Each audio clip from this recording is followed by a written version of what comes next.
Pretend farmer here. Not a real farmer, just pretending. Happy 4th of July, everybody. We're gonna have a chicken barbecue. Except we're really not gonna barbecue him. He's ultimately gonna end up in a crock pot probably. But I've been promising you for a while now to do a farm to table chicken processing video, and today is the day. Just for fair warning, we're gonna kill this chicken and we're gonna eat him. So in case you haven't figured that out yet, it is not humane to eat a chicken alive. And so therefore we must kill him. We're gonna show the whole process on this video.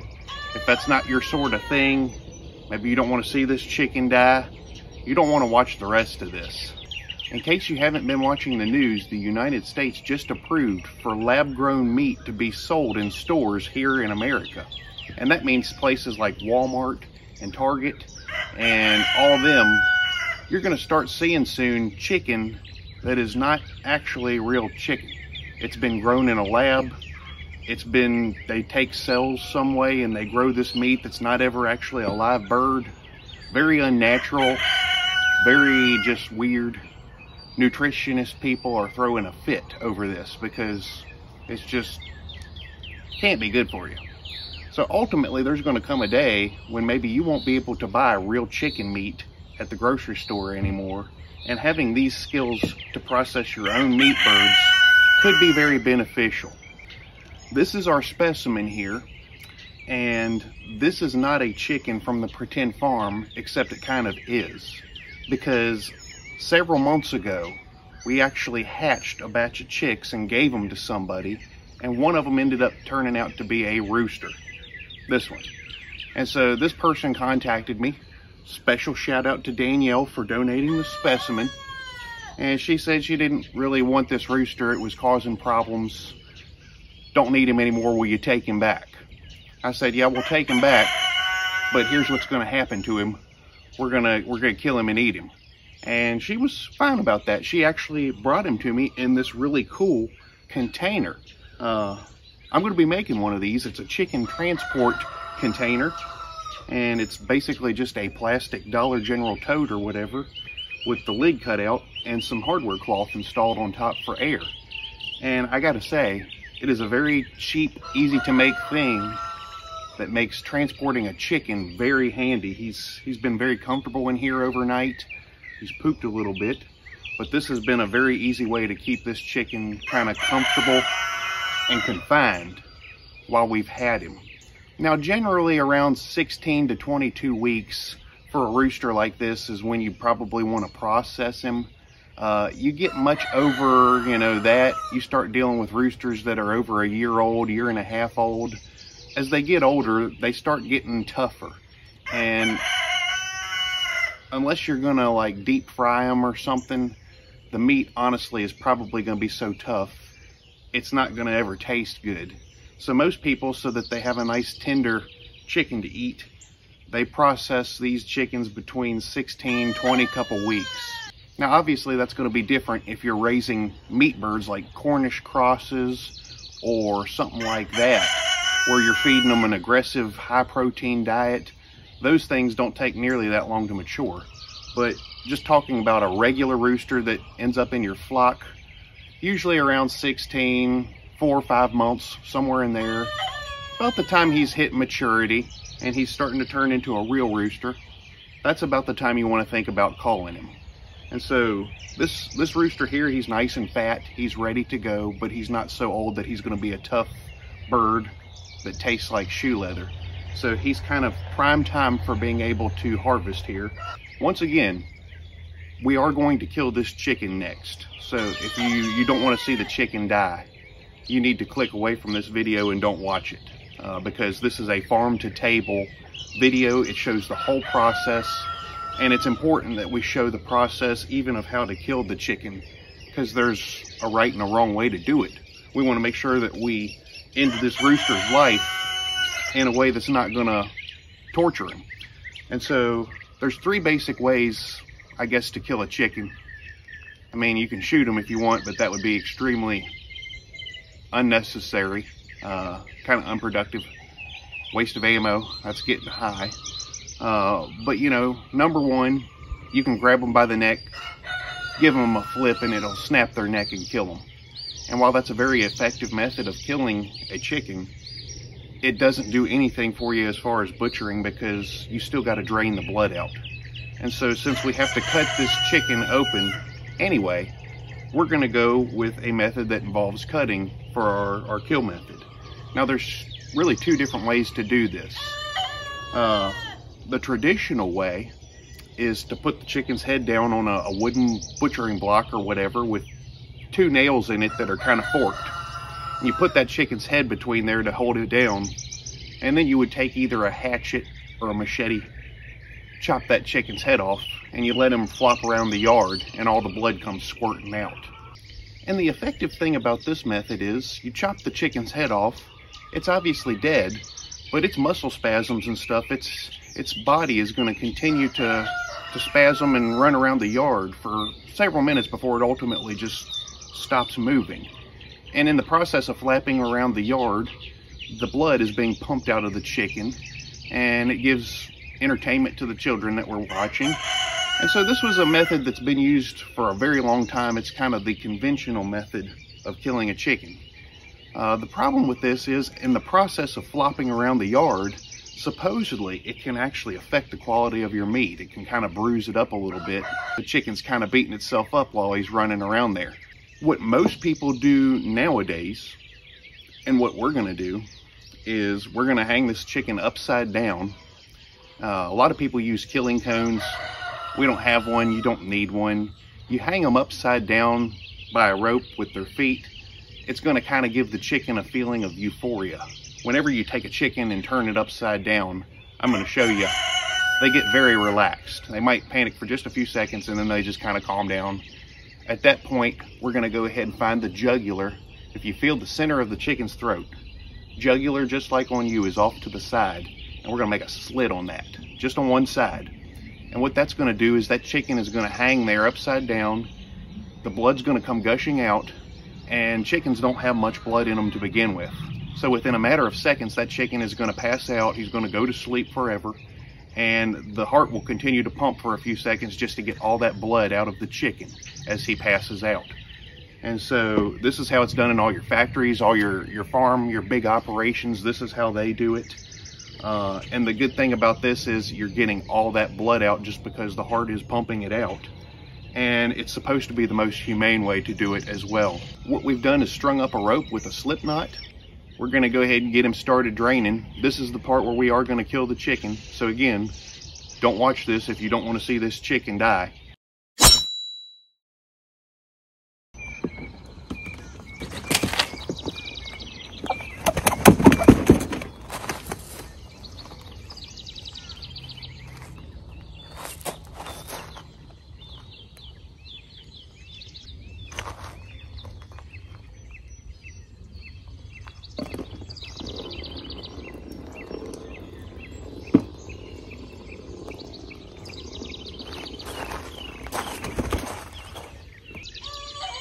So like I said, we've slit that chicken's jugular.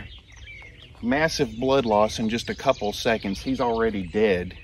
So even though you'll still see him kind of twitching and moving, it doesn't matter how you kill any animal. There are still going to be muscle spasms even after that animal's dead. This guy's not feeling any pain right now. But as you can see, he's still kind of moving a little bit. It's not that he's alive.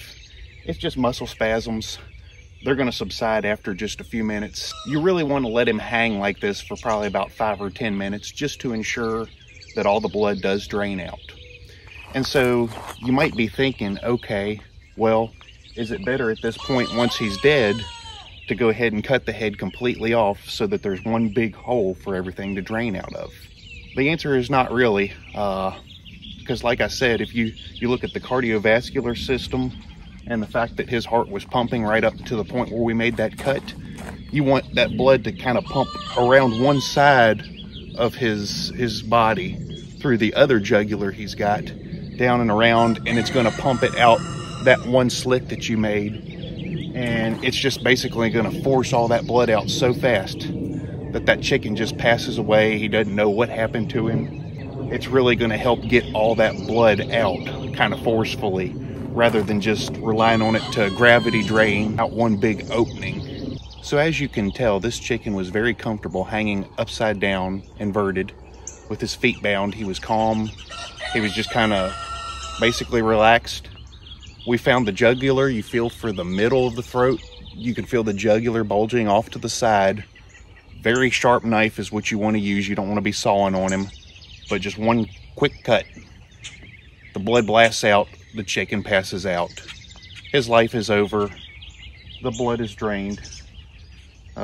We do have a few blood droplets on our clothes. Obviously, you don't want to wear your Sunday's best for this, but this is an old shirt, and we're doing this in an area that, you know, we caught what we could in the tub. The whole purpose of this video and the way that we're doing this here is to show that you don't need special equipment. You don't need a killing cone to kill a chicken. You don't need a plucker to pluck the feathers.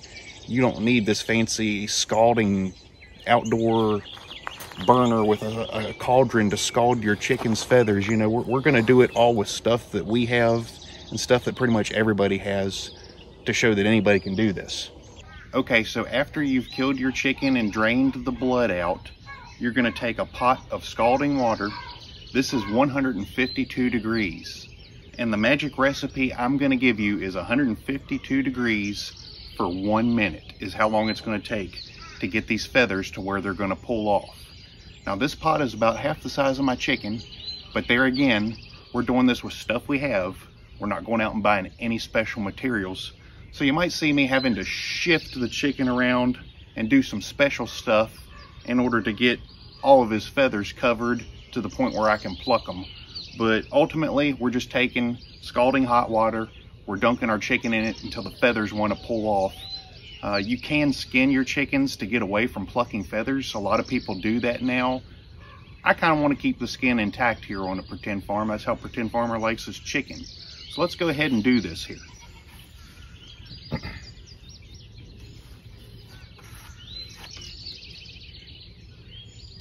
You know, the nice thing about roosters is they have these great big long legs, and you can kind of use those for a handle so that you don't burn yourself with this scalding hot water. That should be about a minute. Let's check and see if the feathers are ready to come off.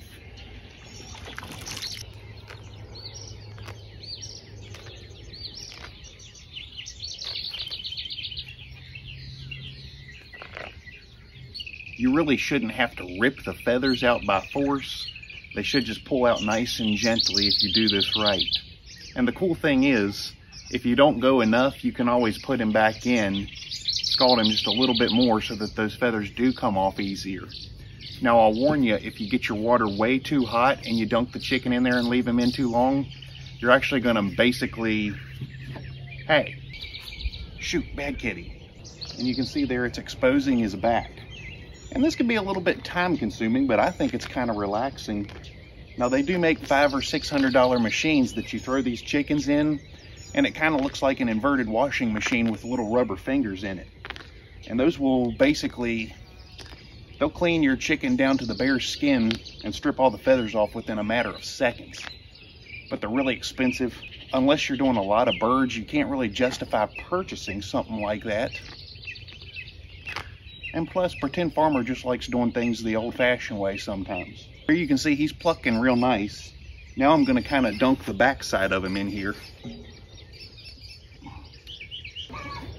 So there's our chicken. Now at this point, we can go ahead and take the legs and the head off. Now the best way to do this is to kind of score everything around his neck and then just snap it off. If you're going to be doing multiple chickens and you take your really sharp knife that you got to have and you saw through his bones in his neck, you're going to dull your knife so fast. You're going to have to resharpen it every time, and you're going to hate it by the end of the process. You're never going to want to butcher a chicken again. Same thing goes with the legs. If you find your legs and you see how they bend naturally this way, you want to bend them back and put pressure on them the opposite way of what they're supposed to bend. And what that'll allow you to do is get your knife in there where the kneecap is, and at that point,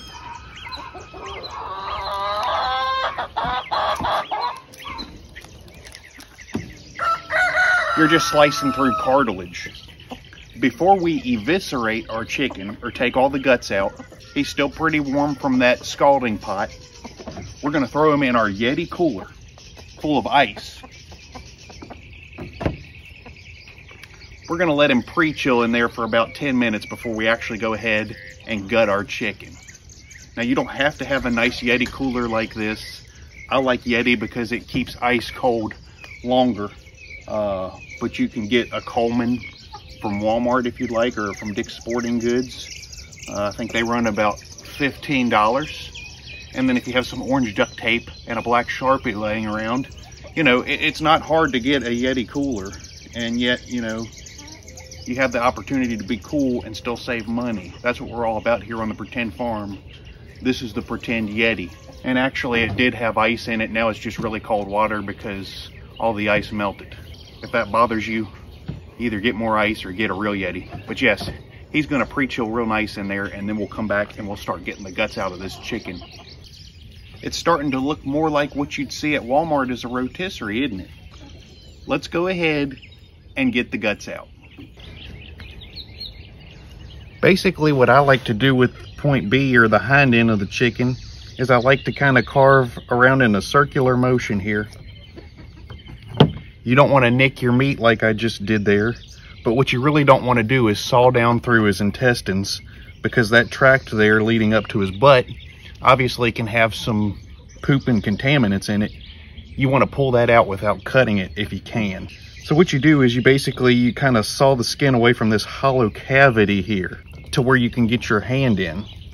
You want to stay along the top of the rib cage here and just kind of slide your hand back in, hook all the guts, and pull out.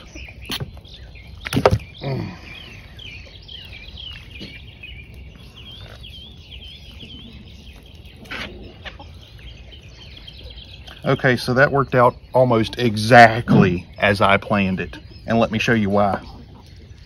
You see this right here?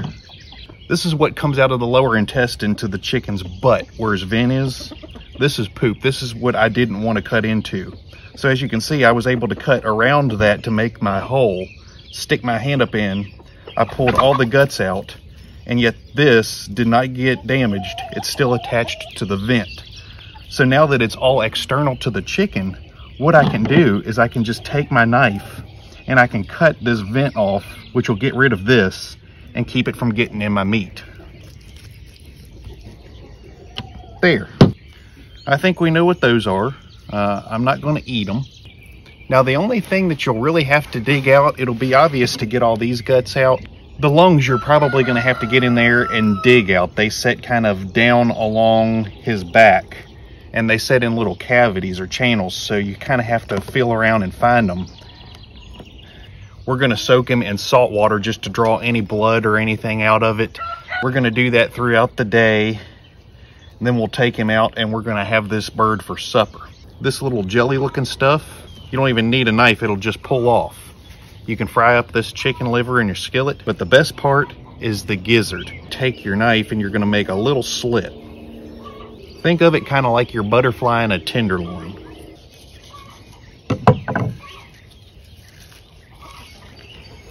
Look at that. Now this rooster has been fasting for 24 hours, which you do need to do. I forgot to mention that. Generally, when you're going to butcher a chicken, you don't want to feed him for 24 hours in advance. You don't want him full of food. But here you can see his gizzard, or his stomach. I just cut it open and it's got little pebbles in it. There. We just flushed out his gizzard with water, and there you can see the lining. This is something you want to take off because it's kind of hard and crunchy and crusty.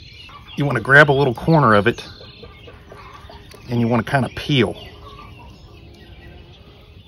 See how it's coming out there?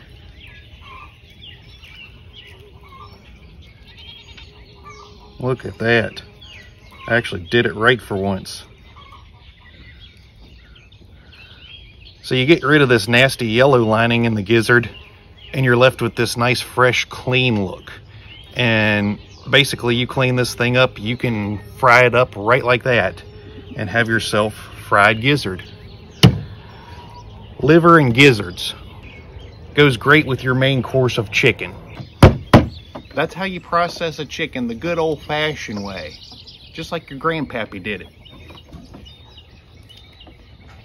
We're gonna let him soak in this salt and ice water bath for the course of the day. Don't click away from this video, because we're gonna eat this bird and I'm gonna give you a taste test to see how my own work turned out. Wow. Would you look at the deliciousness of that chicken? That's a traditional rotisserie chicken from Walmart. Great value brand. Never had one that I didn't like. They raised the bar high. But you want to know how the Pretend Farmer's chicken turned out. Let's take a look. Would you look at that? Turns out when you put a chicken in the crock pot for about 7 hours, it kind of falls apart. But I can tell you, foodborne illness will not be an issue, and I can assure you that this chicken is fully cooked. I'm sure, in spite of its aesthetically unpleasing appearance, it's going to be delicious. Okay, so turns out the Walmart Great Value traditional rotisserie chicken does actually taste a little bit better than my Pretend Farm chicken. I in no way attribute this to the way that I harvested this chicken. I think what it really comes down to is things went wrong when it got to the food prep stage. I believe if I would have seasoned this chicken a little bit differently, maybe cooked it a little differently, it would be a whole lot better. But you live and you learn, you know.